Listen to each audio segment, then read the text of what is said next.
Hello everyone, and today I'm going to give you some actual evidence that I'm a sham, a fake, a hack fraud, because as you can see my cabinet back there is mostly full of unpainted and in some cases unassembled miniatures. There's a few test fits back there, like a little Goliath gang with resin bits, just stuck on there with white tack. Yay, lovely.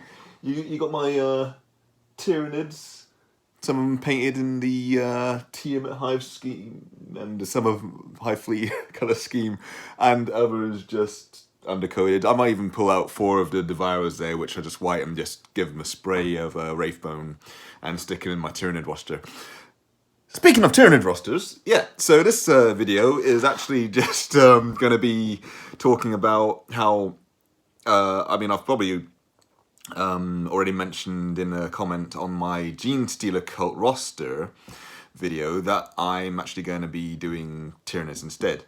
I've been working on them, believe it or not, and so far I've got like the majority of about 6 pure strain Gene Stealers, or just Gene Stealers I guess, made up there.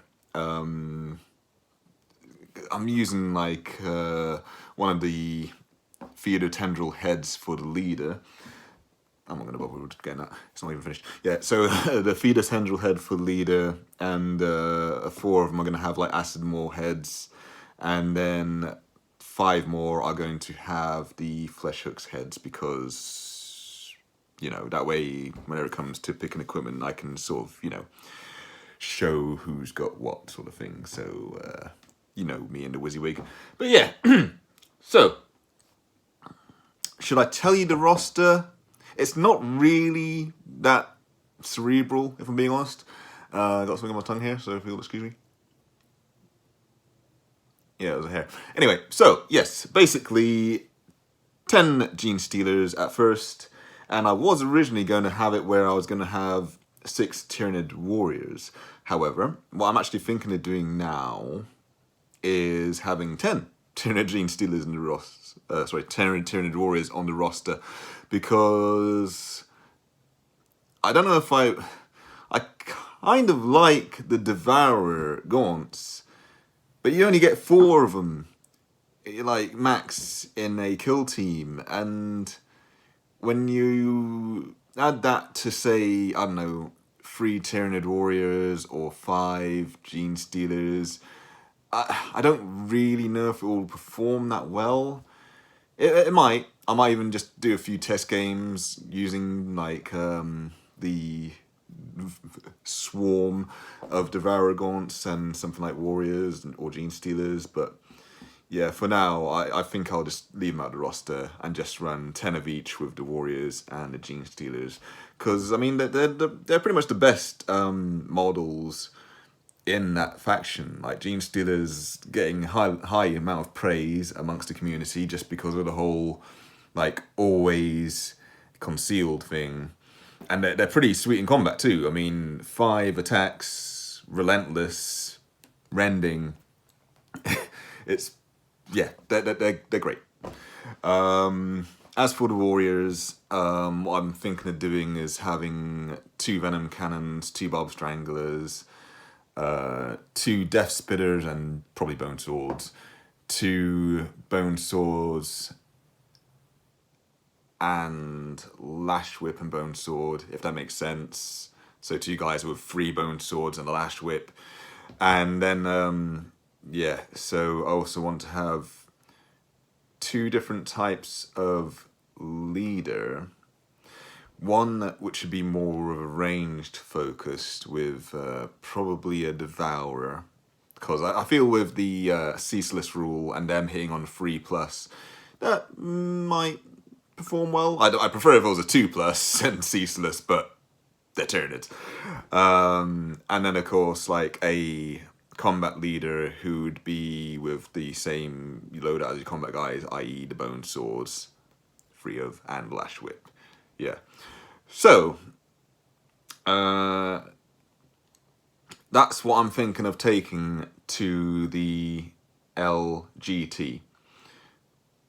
whether or not it's actually going to perform as well as I hope remains to be seen. But I've got various configurations of kill team planned for different, facing off against different factions and that, so that should be, yeah, it'll be fun. I hope. As for the actual preparation, yeah, I've calculated it out with my days at work, 4 on, 4 off, by the way, and I've essentially got 12 days off within which to get all this made up and painted. Quite ambitious for me, who doesn't generally, go and don't go fast when it comes to actually forming a kill team unless I know that a game is upcoming. And more often than not, in the past, it's been a case of like, crack on with a kill team, crack on. Okay, I can't bother anymore. Let's just use white tack and have this stuff hanging off of it, basically. Yeah. So, like I say, I don't hobby much. I'm sorry. It's like, ever since I became a daddy, it became a bit harder. That's probably just an excuse, in all honesty. I think it's more the full-time work, which was more a thing. Fuck it. There's no excuses.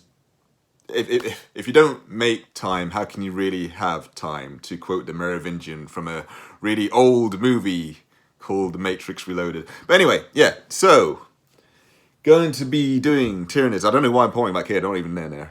I mean, there's some Tyranid stuff in there probably, but like not anything I'm taking. But yeah, yeah. Speaking of the cabinet, I suppose what else can I point out here? Yeah, you got some Heretic Astartes up there. You got a Terminator there, which is now completely useless. But at least I could probably run the Plasma Gunner and the Heavy Bolter Dude and the Aspiring Champion and those cultists as well. For some reason, I've got some like Gene Stealer, Metamorph leaders mixed in with my cultists. I really need to sort shit out at some point, don't I? Yeah. So this was just back whenever I was playing Warhammer Quest, when it was actually a game which you could actually get.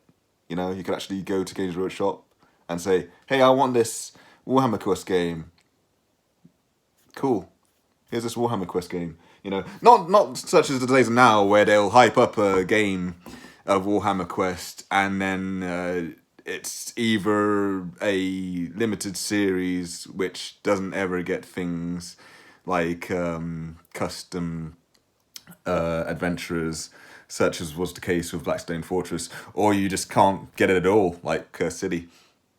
Yeah, sorry, I had to throw those digs in there because otherwise I'm going to lose my shtick of being the guy who really loves Games Workshop stuff but can't help but be a little bitch about it. Anyway, yeah, so that's that. Yeah, anyway, like I say, playing Tyranids, very boring roster, and hopefully that will lead me to victory in the LGT later on in December. Oh, you know what, actually, before I leave, because, I mean, I've only ran it on for like 8 minutes so far, I feel like we need more. I'm going to talk about, because I subscribe to Warhammer Plus, and, that's the big controversy amongst the Games Workshop community as of late, because, Games Workshop wants to protect their IP, and people think that that's a bad thing. Yeah, so basically, I have subbed to it, because I'm a mug, and got the Vindicare Assassin as my free miniature, or I will whenever it comes to me. Now, what do I think of it? As someone who actually did put money into it, I feel like I actually have, what's the word I'm looking for? I'm more qualified to actually review it. Yeah, so basically, I really liked the Hammer and Bolter stuff, even though I'd already seen one episode of that before, which I wasn't overly blown away by, the old Baelai one. But Angels of Death, the thing I was really looking forward to, that was kind of disappointing. I don't know why. Well, me and the missus watched it. The missus doesn't do Games Workshop at all, alright? She's not, I mean, she's even tried playing some games in the past, but like the whole rules things. She hates it. Anyway, so yeah, with Angels of Death didn't do a very good job of bringing people from outside of the hobby into the wider market, you know, because like it was just hard for her to follow, and yeah, I kind of agree with it. Plus, also, when it comes to CG animation, right? Animating mouths, I've heard, is very hard, and they've done. I hope their best, but it's just really weird. I mean, like, in some cases, the mouths move like way too fast, or just or the bottom teeth just seem more visible than they would be when they're talking. He says, as his bottom teeth appear more visible as he talks. Yeah, I personally was a little bit annoyed by it, and she absolutely hated that. It was jarring to her, and it sort of took her out of things a bit, and I kind of agree with her. However, to get into a bit more positive review of things, Hammer and Bolter, Death's Hand, I really liked that episode, and I don't know if it was because it had Inquisitors, or if the fact that it had official Assassinorum agents. It was just a really nice little story, you know, and I think it really worked. The one after that, the one in the library, I can't remember, I'm not friggin' looking through the goddamn list right now.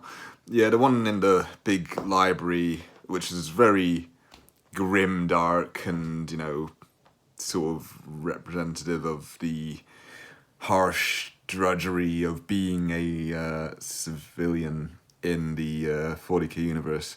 That was alright as well. Very Lovecraftian, I would say. I've already said I wasn't exactly overly blown over by Old Baelai, and in some ways it was a little bit too cartoony, and I mean that in this sort of like Saturday morning kids cartoon sort of way. Like when that orc is like doing the beaky impression, and like he just but anyway, yeah. So that was me just filling out the last little bit of this video here, because I felt like it'd be pointless just saying, hey, I don't paint miniatures and I'm taking Tyranids instead of Gene Stealers. So I thought I'd actually do this other thing, because I had been thinking about making my own its own individual video talking about Warhammer Plus. But there's a billion out there. I didn't want it to just be another one of those, because no one's gonna want to see that. It's like, oh, someone bitching about Warhammer Plus again, or giving it undeserved praise again. I don't know. Actually, I don't really know if there is that many ones out there that are giving it any undeserved praise. I mean, it only launched like not too long ago. But I do see on like things like Twitter, people talking about certain episodes and blah blah blah, and like how great they are, and I'm just like, really though? But yes, this is Jubilant Rich with another random spiel of BS. Catch me next time whenever I either have something planned, or I might even talk about getting my ass whooped at the tournament. Hopefully I'll have something out before then, but yeah, we shall see. In the meantime, goodbye.